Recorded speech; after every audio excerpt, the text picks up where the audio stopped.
Sometimes as we are reading, we come across words that we do not know. What do you do then? Well, it's time to go to the computer with that word to find out what it means.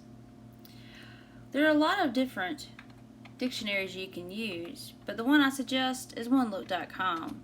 OneLook.com gives you multiple definitions from many different dictionaries, which makes it a really nice resource. As you see here, there are a lot of options.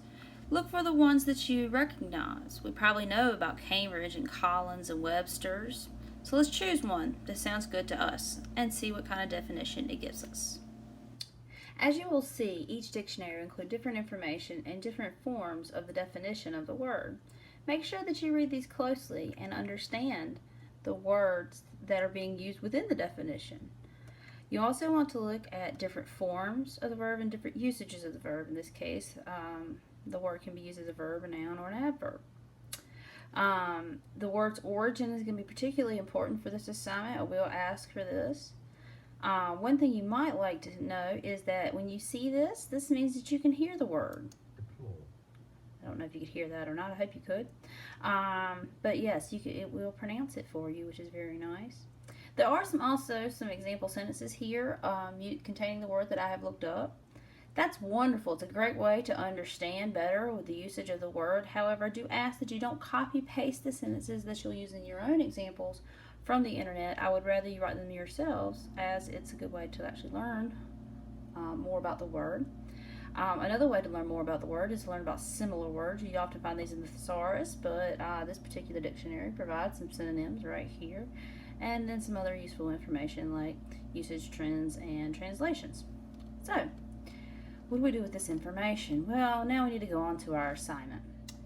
I suggest that you type all of your assignments in Microsoft Word or your chosen word processing program first before you put them on Blackboard, because Blackboard is not very good with spell checking or assisting you with your grammar.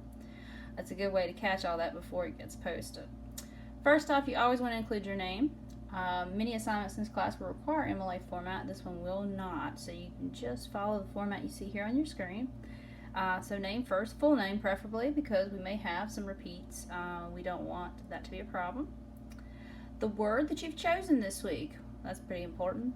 You'll need that, as you can't do this assignment without it. Where do you find this word? Well, you'll find it in many different places that you read. Now, what does that mean? Well, that means things like books, the internet, other encounters with text that you may come across in your day-to-day life.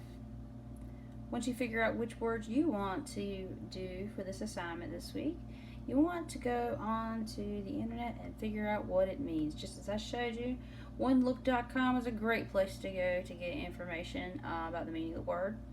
Also, that's a good place to find information about the origins of the word. And then you want to plan to write 3 sentences. At minimum, you could always write more, that illustrate the proper usage of the word. And as you'll see in my example, you may actually use other forms of the word in your example. As you'll see here in my example, I started off with my name.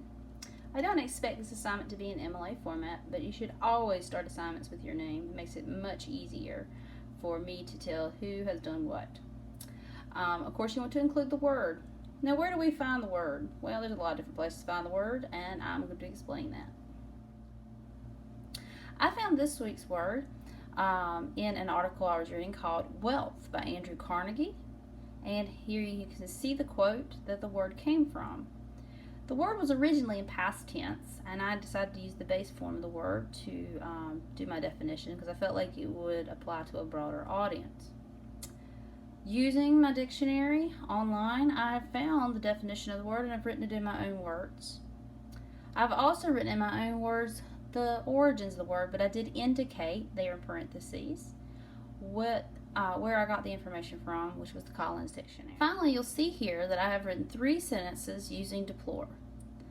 These 3 sentences are just examples to show that I do understand how the word should be used.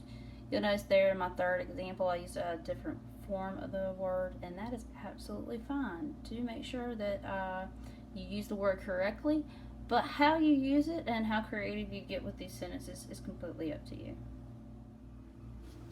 Once you complete your assignment, you'll then want to go to Blackboard and post it. You'll find the discussion board under Tools. Once you click on Tools, you'll scroll down and you'll see the discussion board icon at the bottom of the page. When you click that, you'll then want to choose the appropriate discussion board assignment. Click on that, and then make sure that you carefully read the instructions. Here you'll see I'm the first one to create a thread. Hit the button, create a thread. When you type in the subject, use the assignment name and your last name as the subject, and then copy-paste the information into the box and hit submit.